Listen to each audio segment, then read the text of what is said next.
Et pendant ce temps, la première édition du tournoi de reconnaissance du Fouta Djallon au président Alpha Condé vient de prendre fin dans la préfecture de Pita ce week-end, concocté de bout en bout par le ministre de la Jeunesse Mouktar Diallo. L'événement a mobilisé les populations du Fouta autour des idéaux du président Alpha Condé. Malik Sengana Kamara commente les images de la Silla.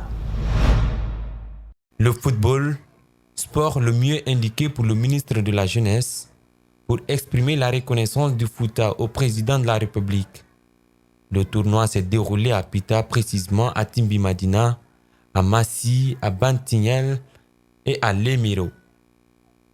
Partout, la mobilisation a été de taille. Fouta a compris, Fouta se libère de la manipulation, de l'ethnostratégie.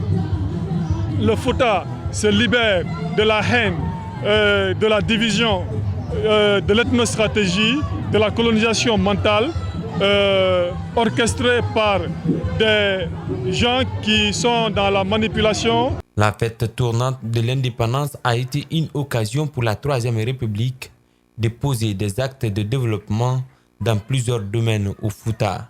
Ces actes méritent d'être reconnus et félicités selon le préfet de Pita.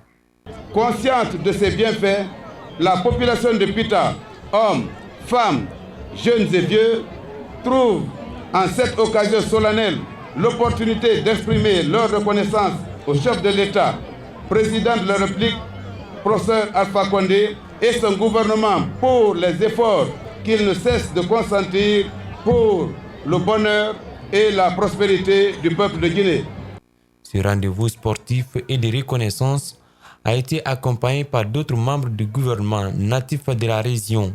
Si les jeunes se retrouvent pour exprimer leur reconnaissance à l'endroit de tous les actes qui ne cessent de poser pour la jeunesse et pour le bien-être de nos populations, cela n'est que légitime.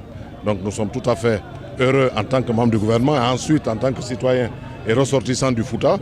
À cette finale, deux équipes, Browal Tapé et Sangaria, se sont affrontées. À la suite des tirs au but, Browal Tapé a remporté la coupe. Il n'y a toujours pas d'entente entre la direction générale de la BCGI et son personnel. Une grève paralyse les activités de cette banque primaire depuis maintenant une semaine et c'est la clientèle qui en paye le plus lourd tribut. Les négociations pour l'heure sont au point mort selon le secrétaire général de l'USTG, Al-Selibari, Abdoulaye Kamara. Elhaj Abdoul Karim fréquente la BCGI depuis 1992. Enseignant à la retraite, il est venu prendre sa pension. Ce mardi, il rentre bredouille. Un jour qui s'ajoute à 4 autres depuis le début de la grève du personnel de cette banque.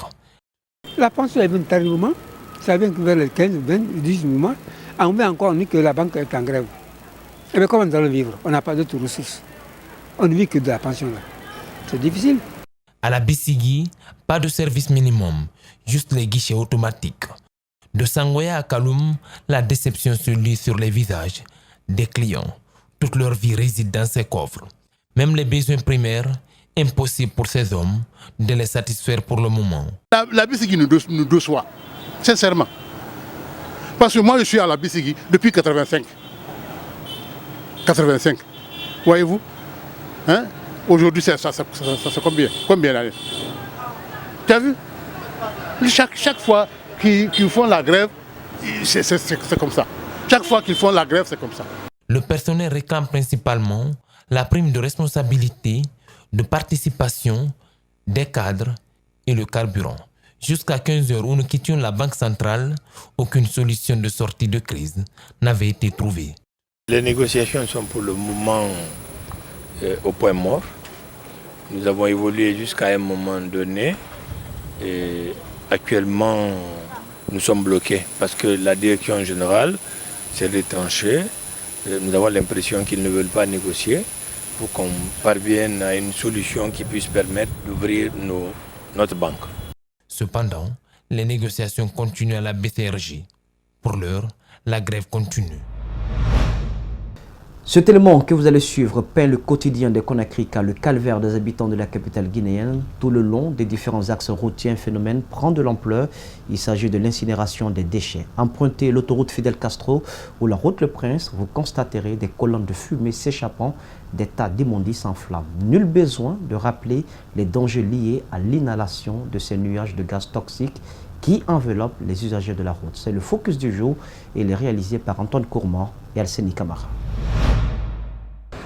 Conakry, la capitale guinéenne, méconnaissable. Le constat, il est triste. Vous le constatez à l'arrière-plan. C'est un dépotoir d'ordures incinérées. La fumée épaisse envahit la circulation. De Matoto à Anko 5, en passant par Sangoya, Kisoso, Bambeto, le constat est le même. Les rues, les routes, les chaussées sont envahies d'ordures. C'est un constat triste qui se passe. Deux commentaires. Le rond-point du marché de Matoto présente une image déplorable.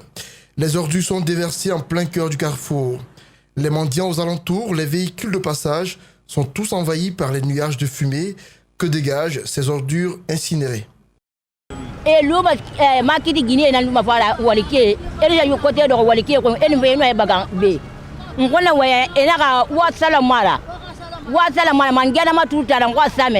C'est dangereux bien sûr parce que ça risque de rendre la route très restreinte. Donc c'est très dangereux parce que c'est une source même de créer des accidents de circulation. De ce pas, nous poursuivons notre constat à Kisoso. Mais avant, une escale à Sangoya. Les ordures sorties des caniveaux sont déversées aux abords des voies publiques. Elles ne semblent gêner personne. À quelques pas de Sangoya, le carrefour Kisoso. Là, le constat est plus terrifiant. Les épaisses fumées obscurcissent la vision des usagers. Cet homme qui sort tout droit du quartier avec sa brouette a des déchets à déverser.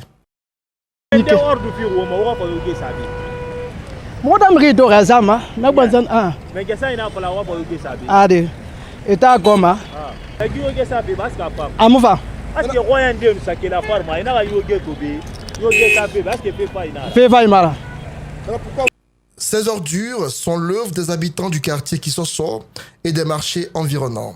Les riverains n'en peuvent plus de recevoir en plein poumon ces fumées toxiques. Katakunuma, Nevel, Halerina, population Tronian, Californie, Sicile, Nakola. En fait, peut-être c'est une autorisation de la population puisque c'est la population qui est en train de déverser ces ordures. Mais ces ordures-là aussi on a donné l'ordre à ce que ces ordures soient déposées ici. Notre périple va continuer, mais cette fois dans une autre commune, Ratoma. À Anko 5, malgré les murets, les ordures sont là. Sur l'autoroute Le Prince, le camp Carrefour de Koza est reconnaissable par ses nuages noirs. Jusqu'à Bambeto, le long du terre-plein central est envahi par des ordures. Voici le dépotoir à proximité de cette belle mosquée, fruit de la coopération guinéo-turque. Ici, les riverains reconnaissent leur part de responsabilité dans cet état de fait. Quand je suis là, j'aperçois les gens avec des petits cartons, des petits bouts de sachets. Il y a même des gens qui quittent Sonfonia, Koza, qui viennent garer des voitures là et qui ont des immondices dans leur coffre. Ils prennent les jetas. Sur l'autoroute Fidel Castro, malgré le nouveau goudron et tout l'embellissement, rien n'empêche les citoyens d'agir. Les ordures et leur fumée gagnent du terrain aux grandes dames de tous. Depuis lundi, 17 écoles privées compétissent en calcul mental. Les 27 élèves concurrents vont subir un test de niveau sur 13 modules. L'UEMAS, qui donc organise cet événement, entend ici préparer les scientifiques de demain. Mamadou Sadio Baldé, Ibrahima Sori 5 Soma. USEMA, concept universel mental du système arithmétique, est un programme universel qui existe dans 178 pays au monde. Après 2 ans d'existence en Guinée et à l'instar des autres pays, une compétition interscolaire est organisée. Pour cette première édition, 17 écoles ont pris part.